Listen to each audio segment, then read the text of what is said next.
Hey folks, Dan Frio here with your opening bell for August 6th, 2025. So mortgage rates, let's just say they were flat yesterday. A 0.01 really doesn't make a big difference. So what we're going to talk about in today's video, the stock market, it's paused for a little bit of an increase today, but there's really no economic data. So I want to go back, rewind a little bit to yesterday's data. We had the ISM numbers that come out, and you might not have a clue what those are, but those are showing signs of inflation, folks. I'm going to drill in on that in a second. Here's what we see across the headlines right now. Stock market's basically across the board. I won't say it's a Cinderella story. We got Dow Jones to the NASDAQ up. We got oil up, which you know how I feel about oil. We need it at 65 or below for inflation purposes. And we have the 10-year Treasury up just a tad. So what's happening today in regards to the news or the economic calendar? Not much. So we're going to go over what the 10-year Treasury auction is going to do today and a whole slew of other information to help you guys understand more about what's going on with these and the whys behind it. So folks, let's get into today's news. My name is Dan Frio. I do these reports twice a day to inform you guys what's going on with those and specifically the whys behind it. So if you're watching this video, you're most likely looking to buy or refinance. I'd love to help you. You can put my 35 years of experience to work for you guys no matter where you are in the country because I'm licensed in all 50 states as well as Puerto Rico. And we have a slogan here, one application, one credit pool.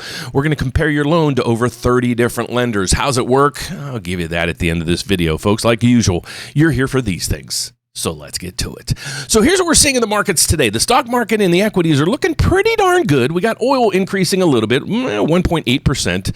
Nothing really to shock the markets, but we don't like this when it goes over $65 a barrel because it's inflationary. The higher oil goes, the more our inflation numbers are going to go up. That's just how the math works because it's a huge piece of our inflation puzzle. Then we have the 10-year Treasury. It's up just a little bit. So let's go over to see what crypto's doing just for kicks for the day. It is up $300 to 113. This was 120 not too long ago, folks.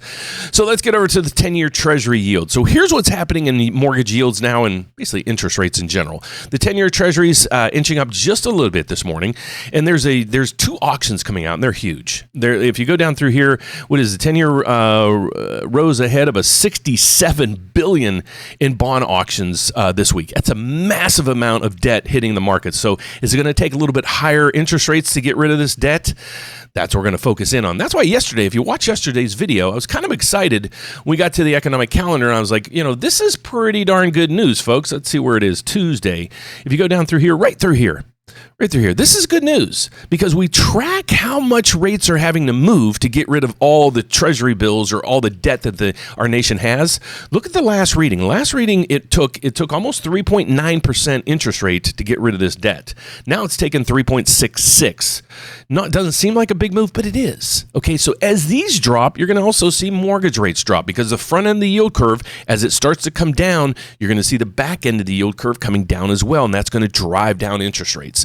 So that's what we focus here on this channel. So what we're seeing today, basically there's no news other than another huge auction coming out. We're going to see what the rate looks like to get rid of that debt. So that's what we're looking over here. So let's look at yesterday's data just for kicks. And I want to go into the ISM inflation data.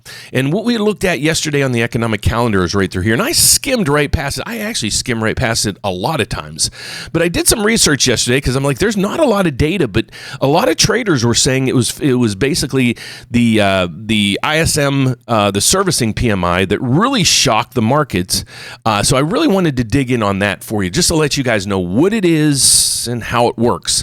When I dug into this, I was a little bit more surprised than I thought. So I learned something last night as well, folks. So let's get into the ISM servicing numbers. So just so you understand how this works.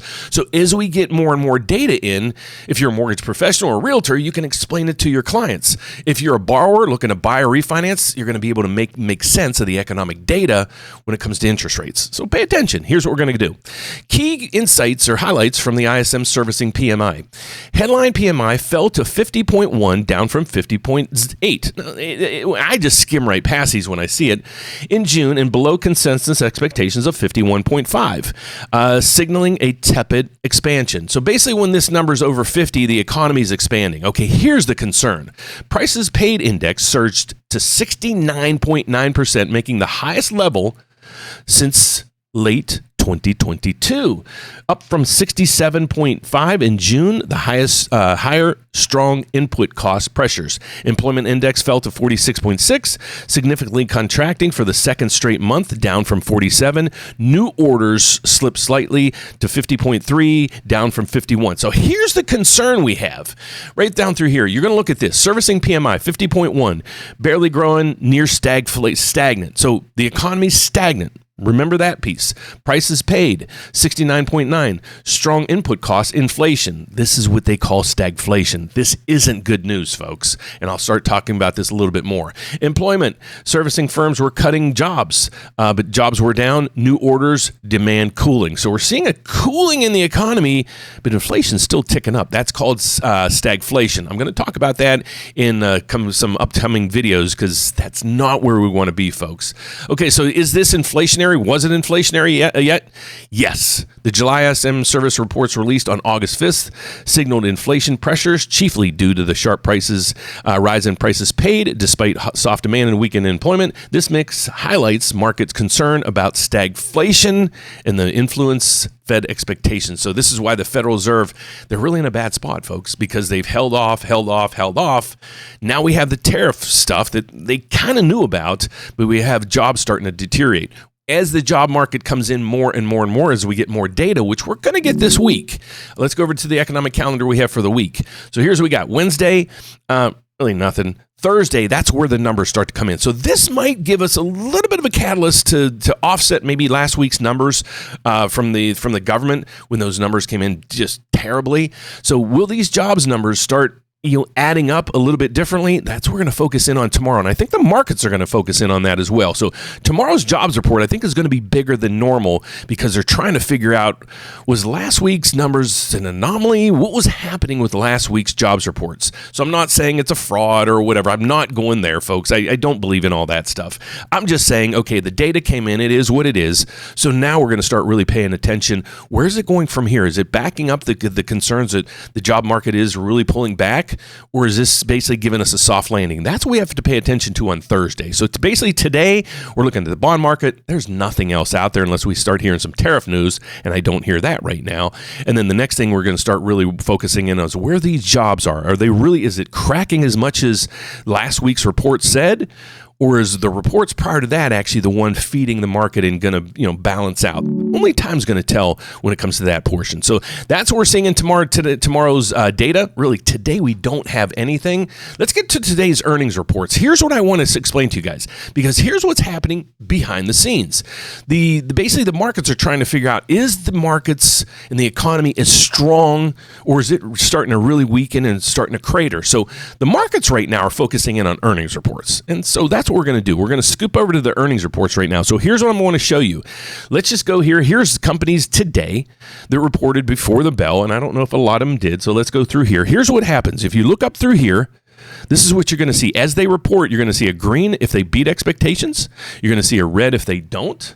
Okay, missed. See how it says missed? And then these didn't report yet. So all these through here. So let's go over to I want to show you guys just a couple of the top ones right through here. Uber's earnings per share is up 1.6% and its revenue is up 1.9%. Shop, I think that's shop.com or something like that. Its earnings per share is up 40%, revenue is up 5%. But I want to go down to McDonald's and Disney. Those are the catalyst of the consumer. Where are they right now? Well, Disney, on an earnings per share, up 11%. Revenue down by 0.3%, but actually earnings per share is killing it. You go to McDonald's, look at McDonald's earnings per share, up 1%, revenue up 2%. Let's see if we can go to right through here. We'll go to the revenue side of things. So here's where the revenue side came in. 1, 2, 3, 4 exceeded expectations, and 3 missed by a little bit. So we were looking at earnings per share basically, because that's what we're trying to focus in on, because that's what shareholders look at, and that's what we're looking at right through here. So there's a lot of green in that mix. So that's giving me a little bit of calm on the market, saying, okay, the consumer's still okay. The jobs report, it was shocking, but I'll say, okay, let's let that blend in and see where the data takes us going further, because I'm not a conspiracy guy, folks. You know me by now.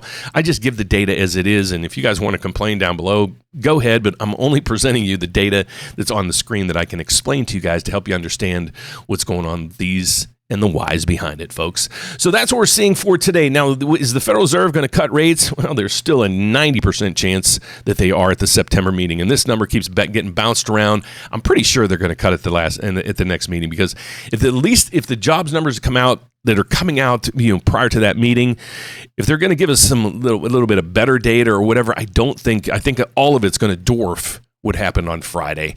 So basically, I'm expecting a rate cut at the September meeting. If they don't cut, I will be completely surprised with all this. So continue to monitor mortgage rates where they go from here, but I'm getting a lot of questions, even from financial analysts right now, believe it or not.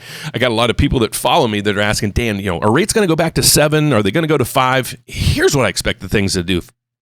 I expect them to be basically flat as a pancake right now, and still until we get a lot of these employment numbers fixed or figured out, and we finally get the last bit of details we need on the tariffs. So once that data comes in, and we're only weeks away, folks, so stay tuned, that'll control basically what happens here. So I don't know what's going to happen. I don't think anybody in the country knows what's happening except the president. So as he comes out with tweets and all the stuff that he does, I'll give you instant reactions on how that's affecting the markets, and especially the whys behind it, because I want you guys to understand why the markets are moving.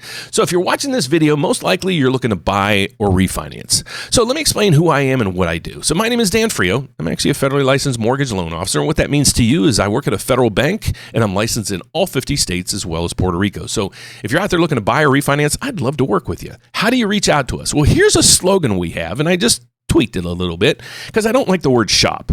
I'm going to say, here's this. We offer here on my channel, one application, one credit pool, and we're going to shop your loan to over 30 different lenders. Now, how do I do that, and what do I mean? Okay, so here's what we did. We know that you want to get the best rate out there. Okay, so you're going to apply here, here, here, and here.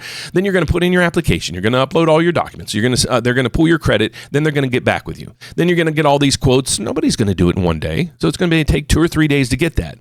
But by the time you get the last quote, the first quote is too old. So how can you compare all these lenders with one application and one credit pool? Right through here. This is what we created. Okay, so what we do is once we pull your credit, once you put in your application, you can do that all through here and even schedule consultations right there at the top. We're going to pull your credit, get you approved, and now the work starts. We're going to check out the programs we have here at the bank. If I can get you a better rate, lower fees within one of the other banks that we work with, there's 33 of them, folks. That means I can work with that bank, and I can work with you. So I'm going to give you quotes with over 30 different lenders. So why not try it out, folks? So if you've already in the process of getting a mortgage and you already got a quote, make sure you get the best quote out there and just click right here, the loan estimate tab, upload it. I'm going to do a video personalized to you, explaining to you what exactly I can do. So can we save you money on the fees, maybe on the rate, maybe on both of them? If we can, I'd hope to win you as a customer. If we can't, I'll be the first one to say, God bless you. You did your work, and stay with the lender that you have because you did a fantastic job. Otherwise, if we can save you a lot of money on costs and over the long term, I'd love to be able to help you out. So how do you find us? Just go to therateupdate.com. Whole bunch of tabs here, but if you want to check out and want me to compare that mortgage loan estimate you have, just click the loan estimate tab. What you're going to do is upload it right into here, and I'll do a personalized video right back to you guys explaining what exactly I can do. But I'm going to ask you this. If you email me and you don't hear back from me for a few hours or a day, check your spam folder. For some reason, a lot of my data is going to the spam folder.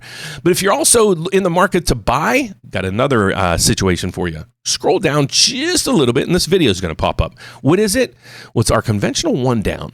It's a program that will give you up to $7,000 in grants to cover that other 2% that you have as a first-time home buyer. And you don't have to be a first-time home buyer for this program. So if you're looking to buy a house and you have a area median income lower than your area, how do you find that out? You just click this video and it'll give you a map. If you have a area median income of 80% or less for your area, you might just qualify for up to $7,000 in down payment assistance. Check it out. Pretty interesting.